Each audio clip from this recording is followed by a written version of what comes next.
오늘 우리에게 주시는 하나님의 말씀 마가복음 12장 35절부터 44절까지 말씀입니다. 마가복음 12장 35절부터 44절까지 말씀. 저와 함께 한 절씩 교독하시겠습니다. 예수께서 성전에서 가르치실 때에 이렇게 말씀하셨다. 어찌하여 율법학자들은 그리스도가 다윗의 자손이라고 하느냐? 다윗이 성령의 감동을 받아서 친히 이렇게 말하였다. 주님께서 내 주께 말씀하셨다. 내가 내 원수를 내 발 아래에 굴복시킬 때까지 너는 내 오른쪽에 앉아 있어라. 다윗 스스로가 그를 주라고 불렀는데 어떻게 그가 다윗의 자손이 되겠느냐? 많은 무리가 예수의 말씀을 기쁘게 들었다. 예수께서 가르치시면서 이렇게 말씀하셨다. 율법학자들을 조심하여라. 그들은 예복을 입고 다니기를 좋아하고 장터에서 인사받기를 좋아하고 회당에서는 높은 자리에 앉기를 좋아하고 잔치에서는 윗자리에 앉기를 좋아한다. 그들은 과부들의 가산을 삼키고 남에게 보이려고 길게 기도한다. 이런 사람들이야말로 더 엄한 심판을 받을 것이다.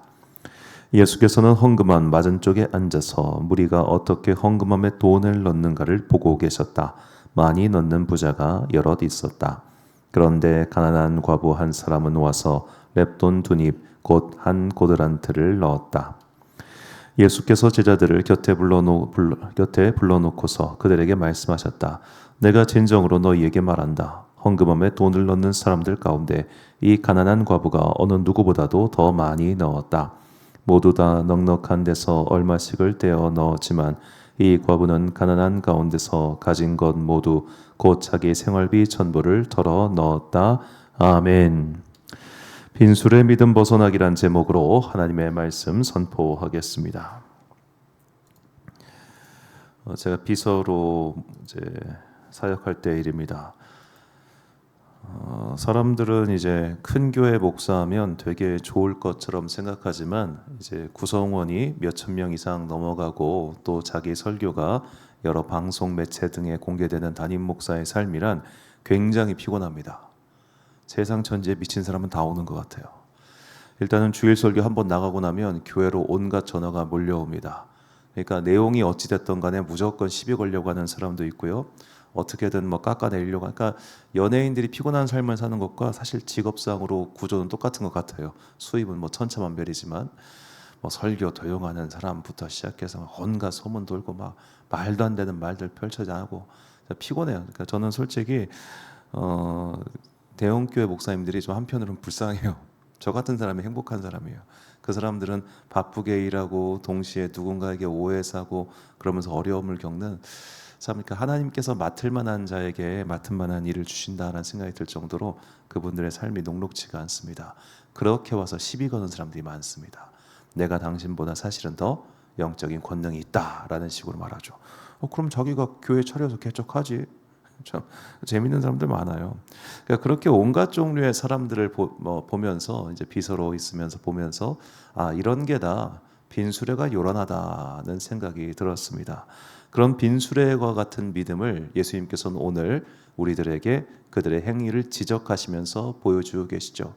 마가복음 12장은 사두개인과 서기관들의 믿음의 행위에 대한 예수님의 비판의 말씀입니다.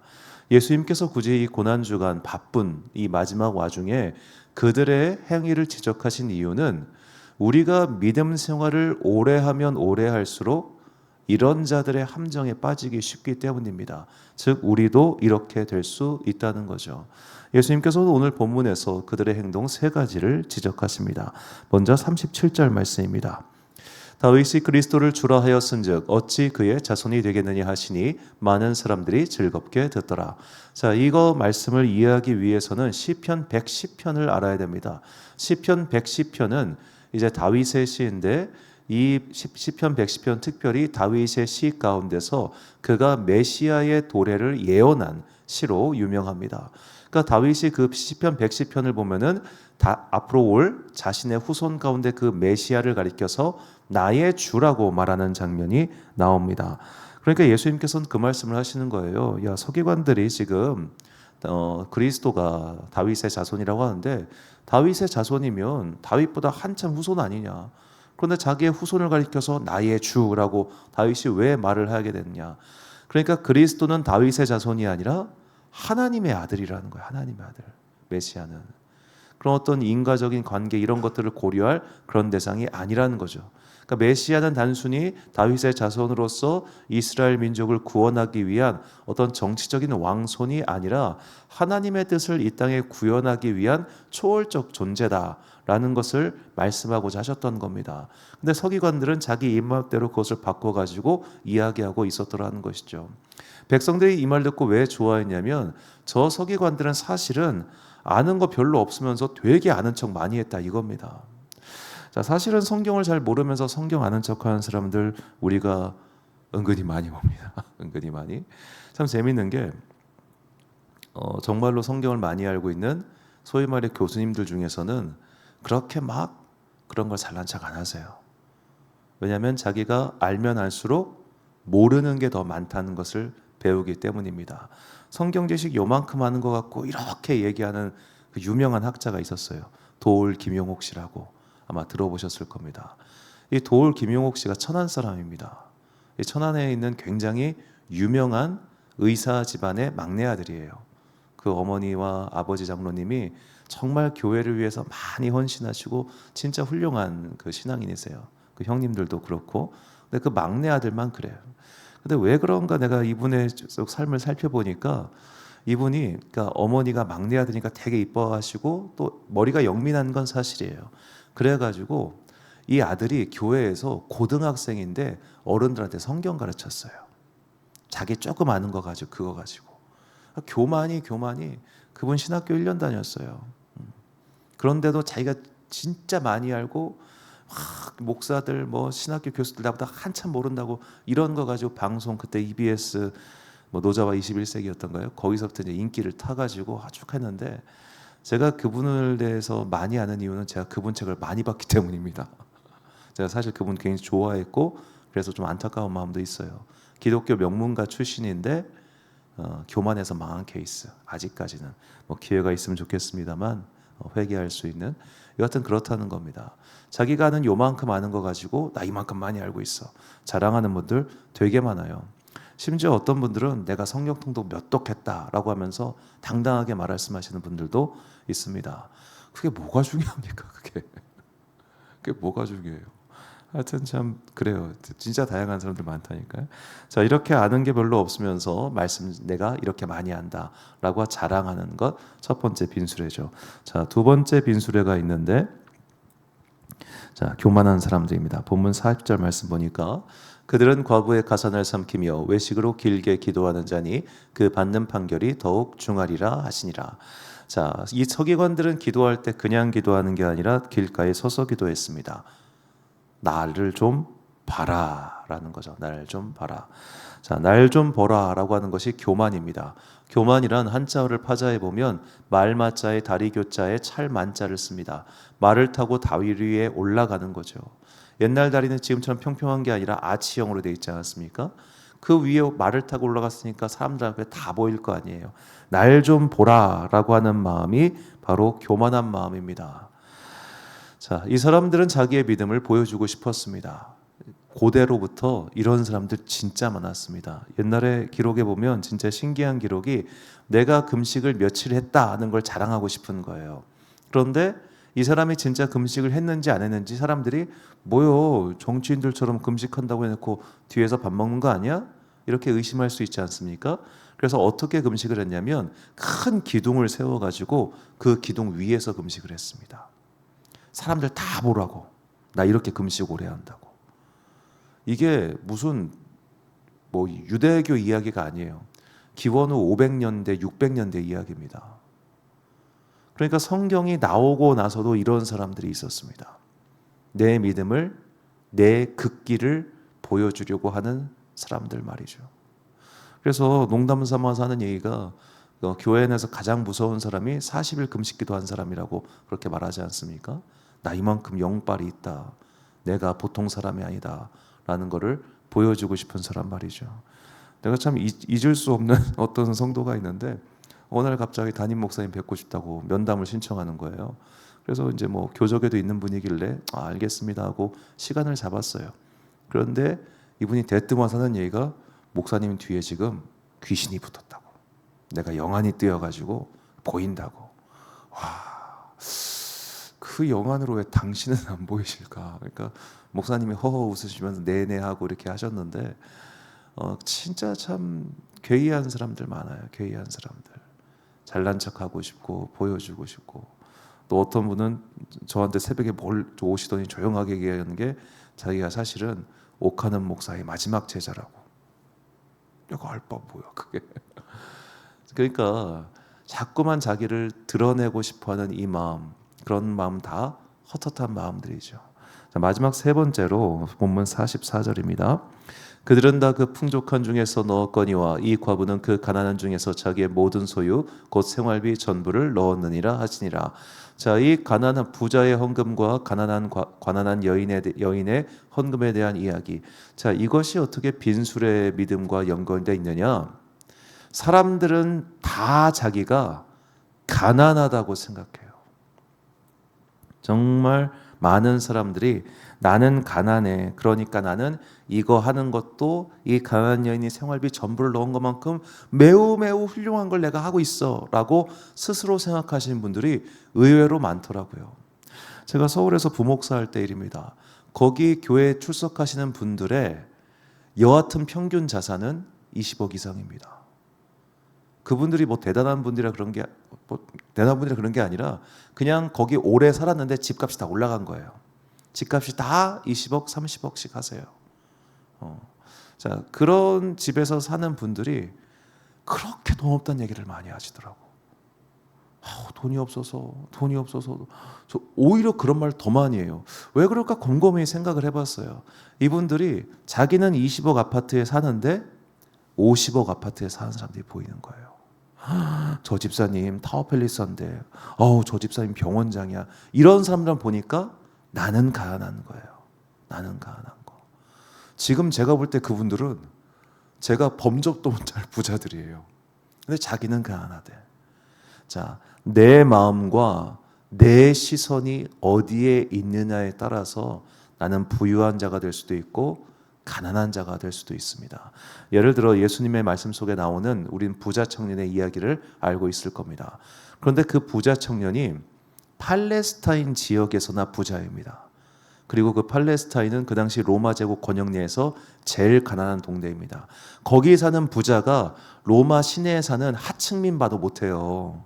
로마는 그 당시 아파트가 있었습니다. 한 3층 정도 되는 아파트. 그 아파트도 급수에 따라 나뉘었다고 합니다. 그런데 그 아파트도 로마시 외곽의 아파트가 있고 내부의 아파트가 있어요. 부동산 가격처럼 로마시 중심으로 가까이 가면 갈수록 부유한 사람이고 멀리 살수록 가난한 사람이에요. 그런데도 그 사람들은 로마 시민이에요. 그러니까 이 사람들은 로마 제국 권역 내에서는 꽤 잘 사는 사람이에요. 그 도시 외곽에 사는 빈민 같은 사람이 그 당시 팔레스타인 부자보다도 더 부자였습니다. 그럼 그 부자처는 부자입니까? 아니요, 가난한 사람입니다. 그런데 예수님께서는 그에게 뭐라고 하십니까? 너의 것을 팔아서 가난한 자에게 주라.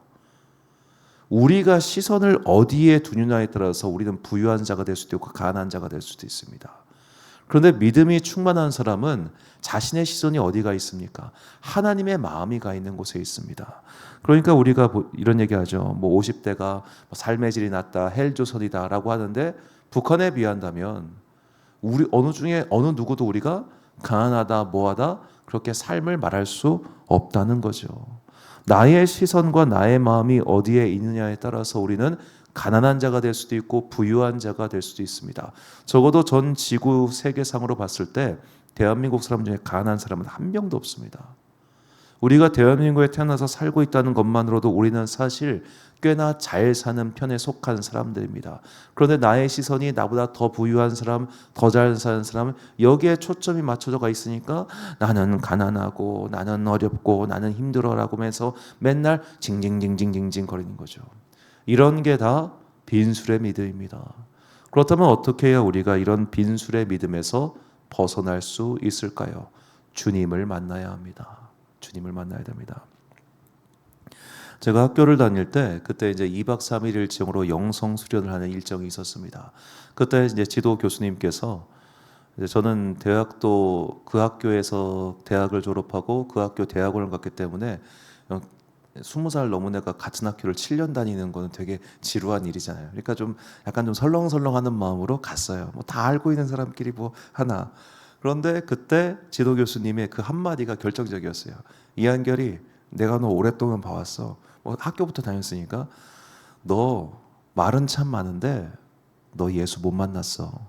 가서 예수 만나고 와. 제가 28살 때 이제 대학 졸업하고 군대 갔다 와서 대학원 1학년 때 그 교수님한테 그 말 들은 게 정말로 망치로 머리를 후드려 맞은 것 같았습니다. 나름대로 그 학교 오래 다녔고 공부 꽤나 했고 수업도 열심히 들었고 교수님한테도 많이 알았고 내가 나름 이 학교에서 뭐 나 성골이야라고 할 만큼 그런 사람이었는데 기도원 가서 첫 마디가 너 예수 만나고 와. 그 말을 들었던 거예요. 2박 3일 동안 약간 널널한 마음으로 기도하러 왔다가 펑펑 울고 내려왔습니다. 펑펑 울고. 정말로. 자, 우리가 예수를 만나면 이런 빈술의 믿음이 사라집니다. 우리가 예수를 만나기 위해 날마다 노력하면 누가 날 좀 알아주세요라고 하는 마음도 사라지고요. 내가 이만큼 많이 알고 있어요라고 잘난 척하고 싶은 마음도 사라집니다. 심지어는 나는 가난하고 나는 불쌍해요라는 마음도 사라집니다.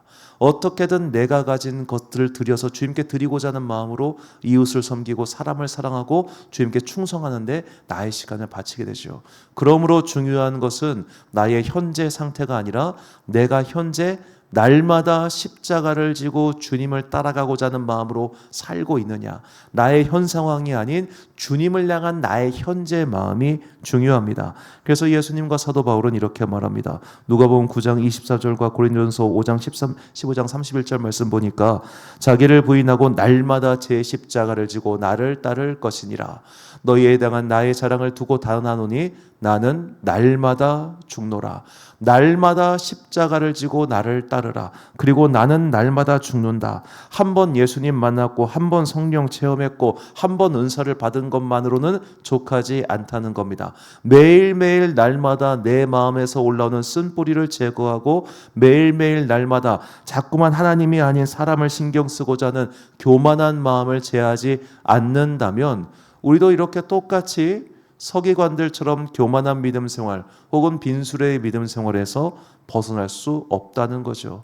신앙의 연수가 올라가면 올라갈수록 그리스도 예수의 영과 접촉하는 면이 늘어가야 됩니다. 성령의 체험과 하나님을 만나는 시간이 길어져야 됩니다.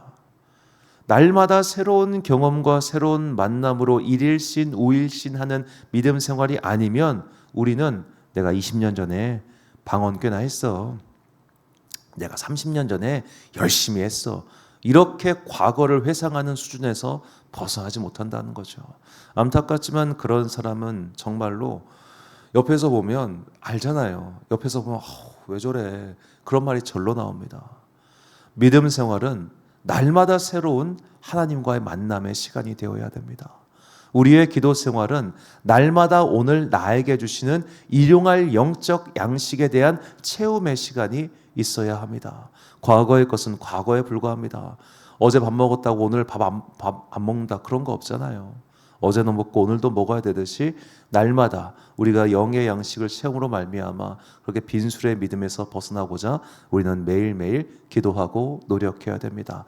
어렵지만 우리가 이것을 날마다 조금씩 그리스도와 만나는 접촉면을 늘려갈 때 우리는 그저 죽은 믿음이 아닌 살아있는 믿음으로서 하나님께 귀히 쓰임받는 주님의 귀한 종들이 될 것입니다. 오늘의 기도를 통하여 오늘의 영을 만나십시오. 오늘의 기도를 통하여 오늘 나에게 주시는 영적 만나를 취하십시오. 오늘 만나는 게 중요하지 어제 만났어, 10년 전에 만났어, 옛날에 내가 열심히 했어 이게 중요한 게 아닙니다. 나에게 주어져 있는 삶의 시간 동안 열심히 최선을 다하여 하나님의 영을 취하시고 만나시고 그렇게 살아있는 믿음으로 나를 날마다 채우는 귀한 주님의 종들 되시기를 예수님의 이름으로 축원합니다. 결단의 말씀 베드로전서 2장 2절과 3절 말씀 우리가 참 목소리로 읽겠습니다. 시작. 갓난 아기들 같이 순전하고 신령한 젖을 사모하라. 이는 그로 말미암아 너희로 구원에 이르도록 자라게 하려 함이라. 너희가 주의 인자하심을 맛보았으면 그리하라. 아멘. 사랑하는 지혜빛 광성교회 성도 여러분, 그리고 이 새벽 함께 깨우고 계신 귀한 주님의 자녀 여러분, 어제 젖 먹었다고 오늘 젖 안 먹겠다고 하는 아이가 없듯이 우리가 과거에 그리스도의 인자하심, 하나님의 자비를 맛보았다면 당연히 매일매일 새로운 은혜를 갈망하는 것이 맞습니다. 오늘 나에게 주실 하나님의 신비한 은혜를 사모합시다.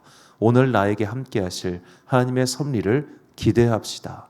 그렇게 기도함으로써 주님의 영을 체험하여 오늘 나와 함께 하시는 주님의 그 손과 더불어서 인생의 모든 싸움에서 승리하는 여러분과 제가 되시기를 주님의 이름으로 축원합니다. 기도하겠습니다.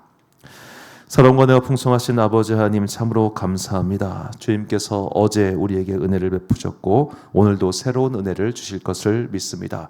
그러니 이제 나의 영의 눈을 열고 영의 귀를 열고 영의 문을 열고 주님께서 오늘 우리에게 부어주시고자 하는 성령의 은혜를 사모합니다.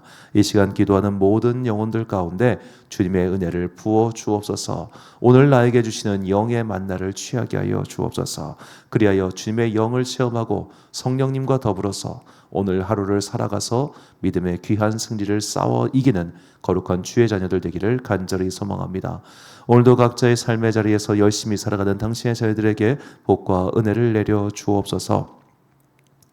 그들이 삶이라고 하는 십자가를 지고 오늘도 주님을 따라가고자 노력하고 있사오니 그들의 손과 발에 그리고 그들의 눈과 귀에 새로운 능력을 더하여 주사 그 먼 길 오가는 길 지치지 않게 하여 주시옵시고 삶의 모든 과업을 잘 이끌어내어 믿음의 선한 싸움에 승리하는 주의 자녀들 되게 하여 주시옵소서. 오늘 하루도 참 좋으신 우리 주님의 은총과 평강이 모든 주의 자녀들과 함께 하시기를 간절히 소망하오며 이 모든 말씀 우리 구주 예수 그리스도의 이름으로 기도드립니다. 아멘. 오늘의 기도 제목입니다. 내 안에 혹시라도 영적인 교만과 자신을 속이는 거짓된 마음이 있다면 성령의 불로 태워달라고 기도하시고 오늘 나에게 주시는 은혜를 새롭게 체험하게 달라고 기도하십시오. 오늘 주신 기도의 제목 가지고 기도와 묵상에 힘쓰는 하루 되시길 바랍니다. 기도하겠습니다.